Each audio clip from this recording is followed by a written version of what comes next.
Guten Tag, meine Freunde, Hunt here, and today I figured I would do an update video. I had tried doing this a few days ago, but that was using Bandicam. I had a few friends of mine said that they used it because unlike Fraps, the free version of that allows up to 10 minutes. I think Fraps allows like 3 or so, if not less. I can't remember for the free version. But I didn't find that out until I had already finished a 28-minute update video. So I figured I'd just do this with Fraps because I already had Fraps. I had had it for a while. In fact, that's what I used to record most of my videos that I upload. Anyways, there was one thing that I would like to ask y'all about. My intro, the whole Guten Tag, meine Freunde. Do y'all think that I should keep using that, or do y'all think that I should do something else? I don't know why, but I just completely blanked on what I was about to say. Anyways, yeah, in the comments, post if y'all think I should continue with my normal intro, or if I should do something different, just go with the standard "what's up guys," something like that. Post in the comments below. Anyways, y'all are probably, or if you weren't, you are now, wondering what exactly it is you are looking at here. And this is a nifty little game called War Thunder. What it is it is a free-to-play, massive, well, not really massive, I think there's like, at the time, it's, I don't know, like 16 on 16, something like that. But it's a war game.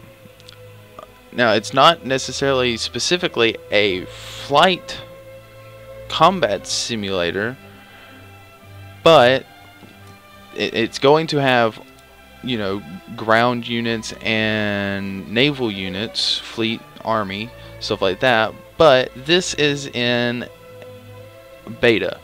It is an open beta, so you can go to the website and download it yourself, but it's still in beta. They haven't implemented the ground and naval aspects to it.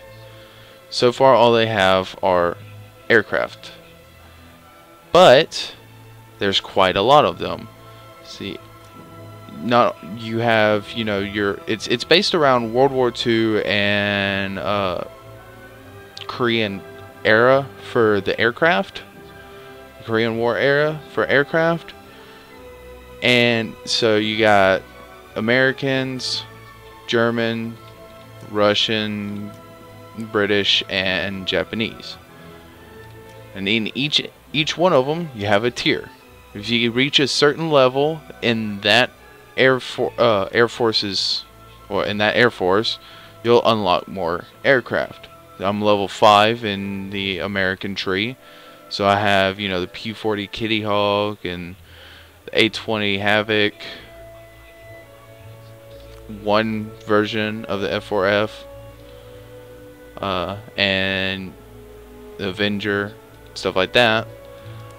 And then in Russian, I'm level 3. So don't quite have as much. And I also think that just overall, the Russians appear to have more planes.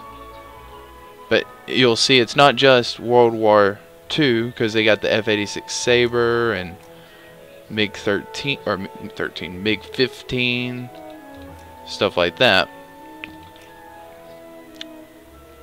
But anyways, in this game, there are 3 different game modes, or battle modes, whatever you want to call them. You click to battle, you have 3 options: arcade battles, historical battles, and full real battles. Now, I don't really do historical battles very much, and I absolutely avoid full real battles. The reason being is in full real battles, it requires adequate flight controls. I The only sort of flight control anything I have is a relatively old, I say relatively because it's technology. Technology kind of ages a lot quicker than most other things. Cytec, or Cytec, however you want to pronounce it, ST290 Pro. You go on their website, you will not be able to find this. You'll be able to find the, I think it's the X52 Pro, which is essentially the newer version of this. At least it's the closest resemblance. That doesn't really work. I mean, it works as in I plug it in and the game recognizes that there is a joystick, but I don't really feel comfortable using it. What I use is a mouse and keyboard. Unlike most flight sims and combat sims and flight games in general, mouse and keyboard actually works really well. In fact, it works so well that people will complain in some situations about mouse aim being easy mode. I will agree, it is easy mode, but it's also good for people who aren't as comfortable with joysticks to get into the game. Historical battles and arcade battles also have different flight characteristics to full real battles and to each other. Arcade battles, it is very, very lenient. It is absolutely impossible to stall the plane. And not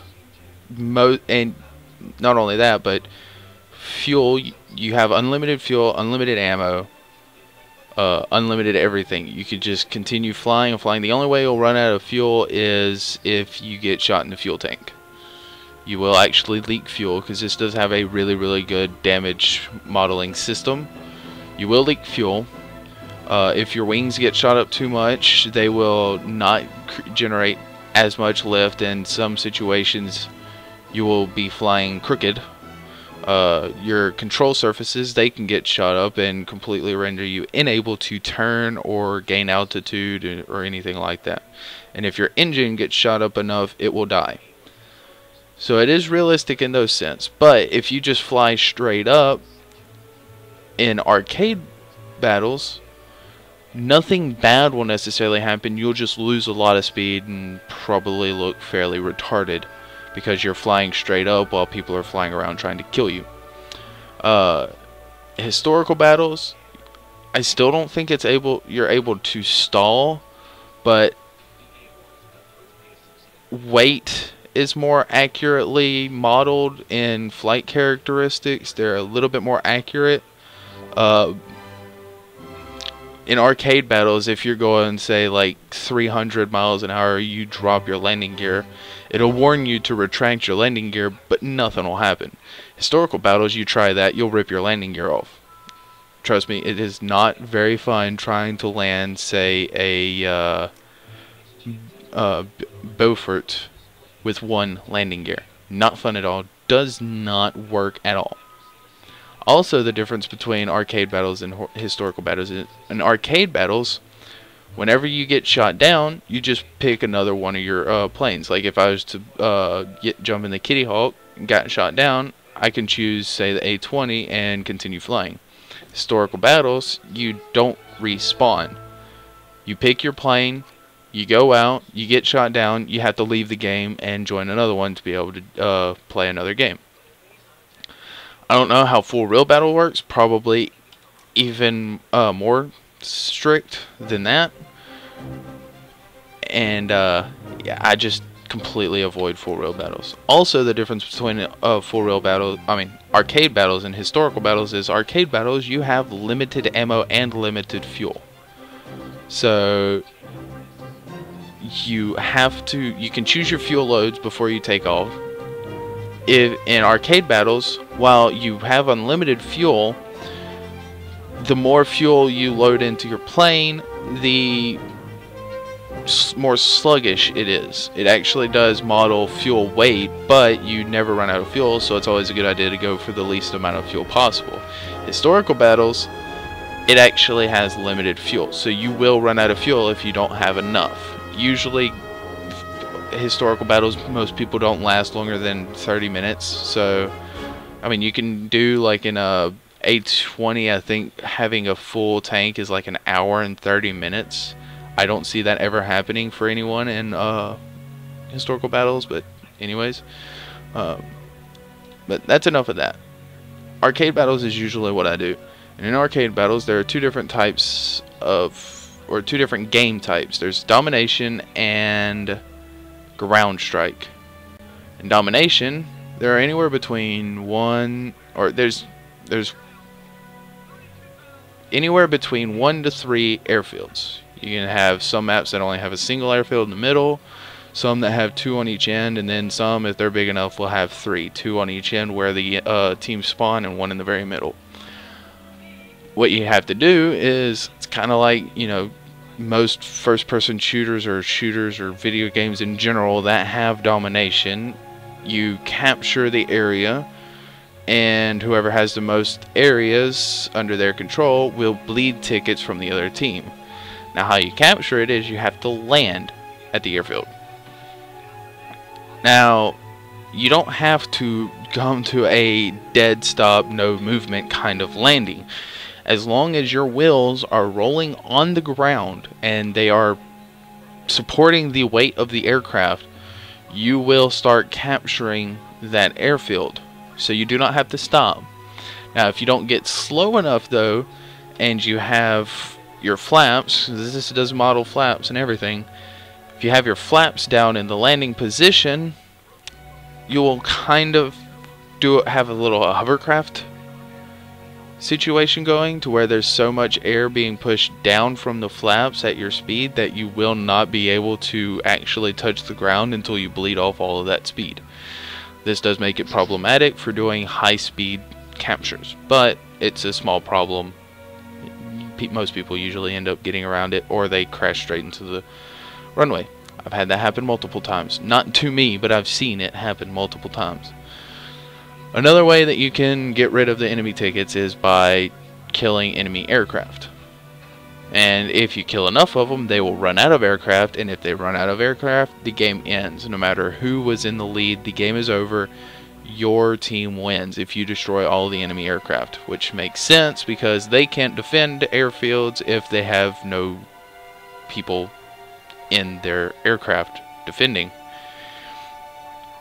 Now, the other game type is Ground Strike. Instead of capturing airfields, the objective is destroy all of the enemy ground units, and in some cases naval units. There are a few maps that will have destroyers and cruisers and aircraft carrier that you'd have to destroy also. Once the enemy team or your team runs out of ground units, then you will obviously win the game.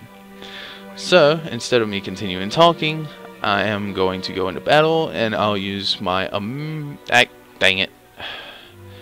Just as I had said I was going to use Americans, I remember I just recently unlocked the Mark I Spitfire, and I have yet to use it. So, I guess we'll do a quick game in in the Americans. They're always pretty versatile. Domination or Ground Strike, pretty much every single plane once you get up to level 2 in the American tech tree can have some sort of explosive bolted to the wings. Anyways, the main reason I had decided to do this video was not necessarily to talk about this game. I was initially just going to give you a basic overview of it. That kind of turned into a brief description and a little bit more in depth than I had planned initially, but this was originally meant to be an update video. What I've been doing, what I plan on doing, etc, etc. Now, what I have been doing is pretty much nothing. Been playing video games, watching TV, listening to music, stuff I do on a regular basis, but I haven't been recording for one main reasons, but there are actually quite a few small reasons. The main reason is my capture card. I have an AverMedia AverTV HD PVR. That's what it's called, and it is good, but for some reason, not necessarily recently. I mean, I had it for a few months and it worked really good, great actually. But at one point it just decided that it didn't want to be very effective, and whenever I would start to record, it would say something along the lines of, hey, you have changed the capturing device's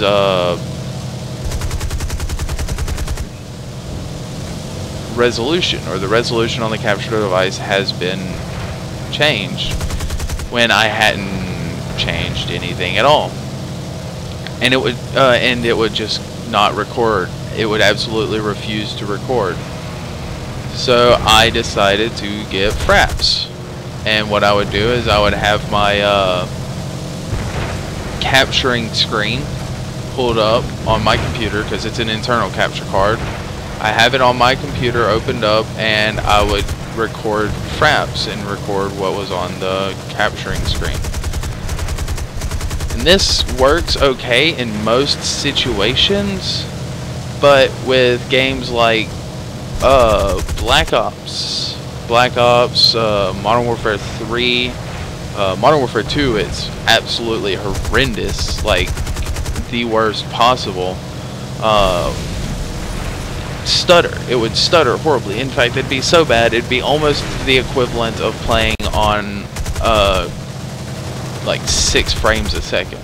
It was completely unplayable, and it was pointless. I had no idea why I was doing it. So it kind of, I guess, deterred. That's not the right word, but it just made it to where it was becoming too much of a hassle for me to record. Pretty much every first-person shooter is like this. Even Rock Band, I tried recording that, and it stutters. Not as bad, but there are just these lag spikes that will make it to where in a song that I would, you know, get a flawless on, and I would end up going with a 95% or 90%, and it would just ruin the whole point of me recording. So I don't know why it does that. I have yet to figure it out, and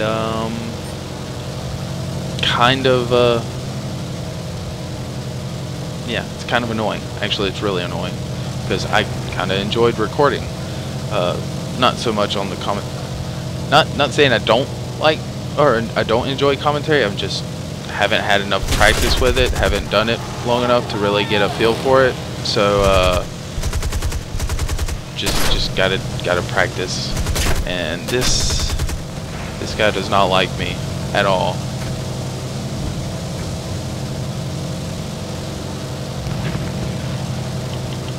I gotta get rid of these. They're weighing me down.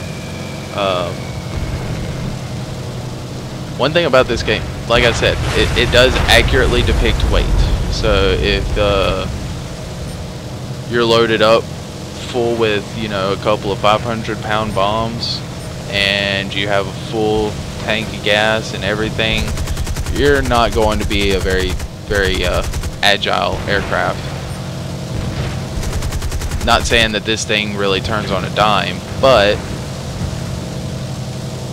it's even worse whenever you I don't like the Russians. They're not very nice. Not in this game. The Russian planes are like seriously powerful. Not even joking. You know, most factions don't get cannons until, you know, you get like level, you know, 5, 6, that area. The Russians, level 4, I think, you get a couple of 20mm cannons, and they're nasty. They're not very nice. They usually end up killing pretty much everything in their way. I really wish my teammates would get these guys off my tail. I mean, seriously, this is getting ridiculous. Oh, my gunner's gonna shoot them down at this rate.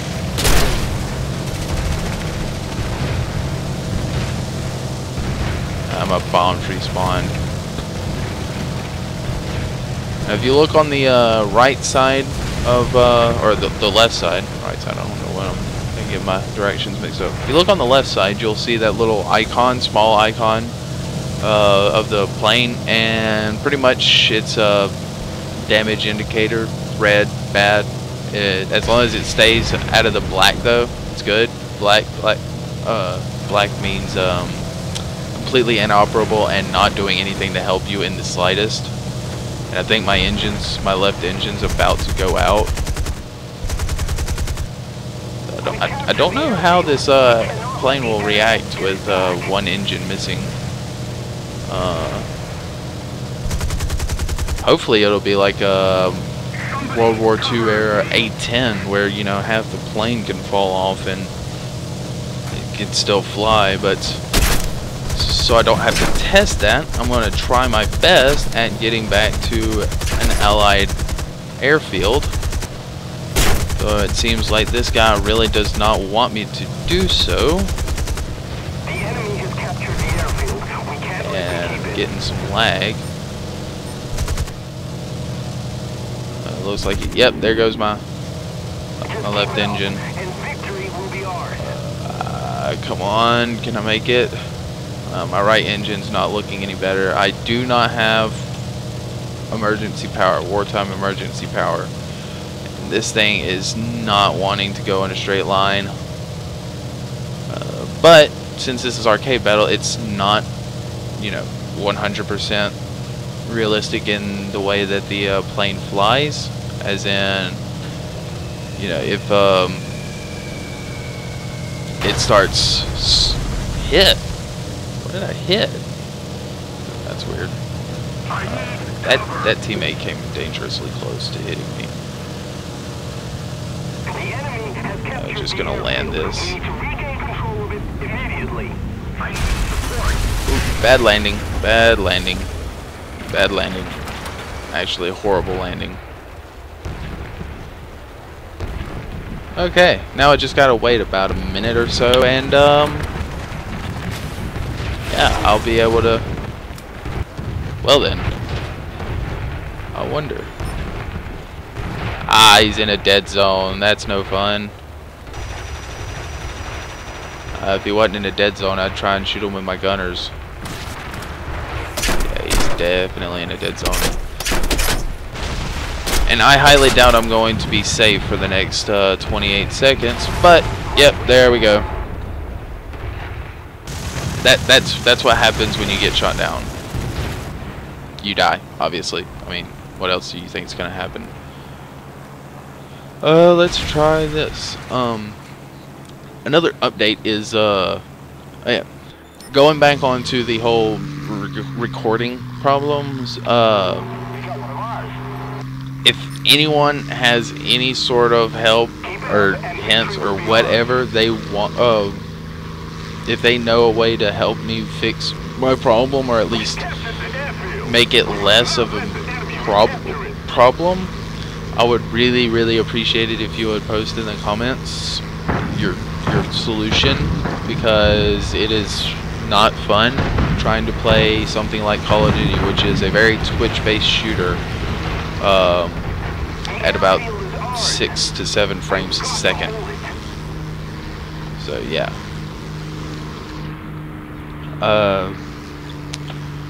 Something else is that's really all that I have update wise. Is that's the reason I haven't been recording mostly, is because of the whole capture card situation. And yeah, so I guess we'll just throw this into a kind of impromptu live commentary session for War Thunder. This is actually a really fun game, and like I said before, I am using mouse and keyboard. If you see that white circle, that's where I'm actually pointing my mouse, and then the plane just kind of does its own thing to point where you're pointing the mouse. It's fairly simple, and it works actually really well. I can still use the W, A, S, and D keys to control ailerons and elevators, rudder, all that. But that's usually not something most people worry about when they're mouse aim controller situation. Like I said though, in this game, in arcade battles, it is pretty much impossible to stall. You can lose speed very, very quickly, but you will not necessarily drop out of the sky. You will lose your controllability, or effective controllability, if you're going too slow. And, you know, if you're going too fast, you'll lose your controllability because, well, you're going too fast. Kind of hard for the hinges to really work too well whenever there's more air flying over them than they're built for.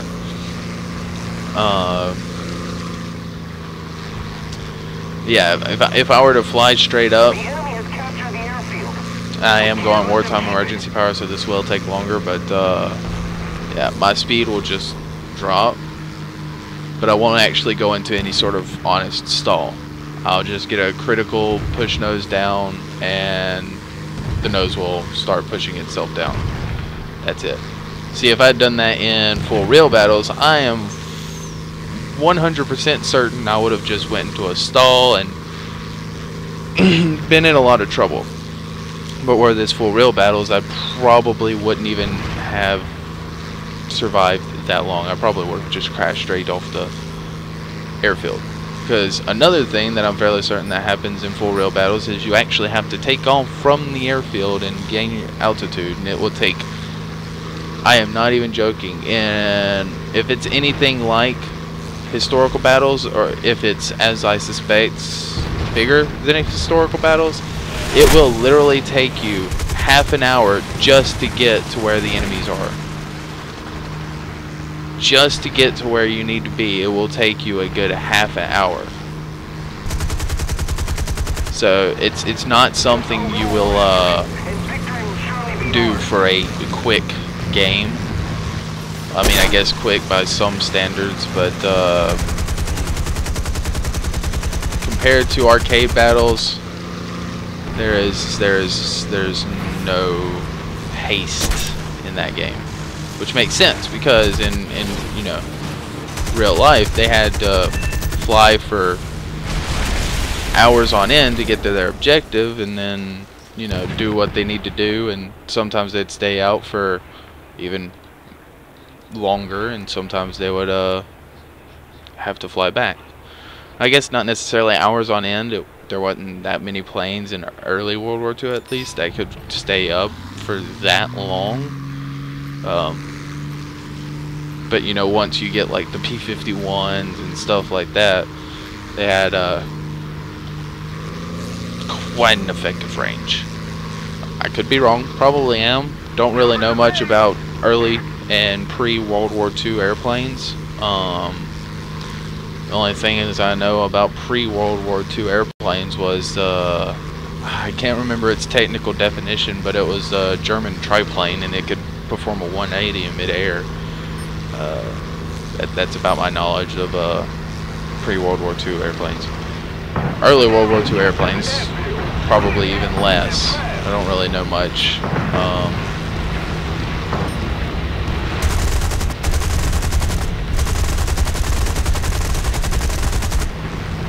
And I got some speed in that dive.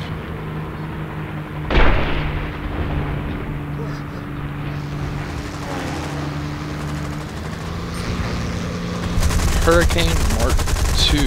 We gotta watch out for that thing. It gets 12 50 cals. Actually, slightly larger. Or no, not 50 cal, 30 cals. It gets 7.7 millimeter Browning machine gun in the wings. 12 of them. They're fairly deadly. Something else it also gets is it can get 6 rockets. Well, I was gonna try and capture the airfield, but nope. Yeah, you can get 6 rockets mounted on the wings, or I think 2 250-pound bombs or something along those lines. Probably shouldn't go head on with an SU-2. Like I said, those Russians, they're pretty nasty, especially when it comes to their front guns. Like the I think it's the not the Yak, the Lag 3. It's like a level 3 fighter plane. It gets a 20mm nose cannon. Like on its cannon, that thing destroys aircraft. Like literally, it will cause an aircraft to disintegrate in midair. It's quite spectacular if it's not your airplane. I mean, I guess it's still technically spectacular if it is your airplane, but not as fun. Now, once you start getting on the even higher tier, you'll start getting to like an ME-410 that has a 50mm nose cannon on it, and that thing will pretty much one-shot everything. And great. Probably should have moved. That was actually a teammate that ended up hitting me. We both crashed. Third guy, have no idea what it is that caused him to crash, but yeah, teammate and I kind of sandwiched him. That wasn't fun. That's another thing in this game that people complain about it so much, but for so many people that complain about it, there's also a lot of people that do it. Thankfully, not very frequently, but it does happen. Is you'll run into these people that decide, oh hey, I have about 4 planes and the game is almost over and we're losing badly. I guess I should probably just ram into everybody instead of trying to shoot them.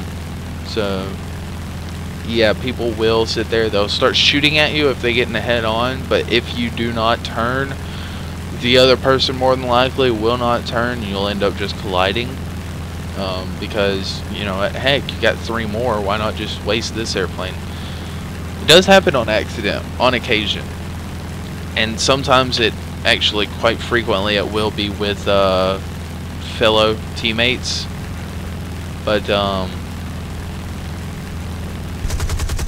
it's still annoying whether it's a teammate, enemy, accident, on purpose.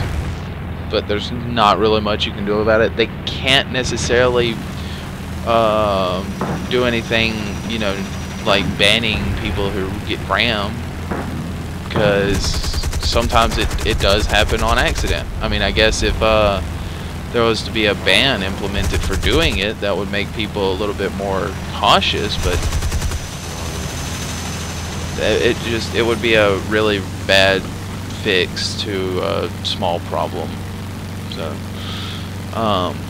another thing is that's annoying is whenever someone gets on the tail of an enemy, they'll get rather narrow-sighted and they will not pay attention to if there's a teammate behind them, and they'll end up getting shot by the teammate, or they'll end up shooting a teammate on accident, or the teammate will decide that they don't like living and fly in front of a 20mm cannon. Because I've actually had that happen. BF-110 gets two 20mm cannons on the nose, and the first game I ever had it was going after an enemy, and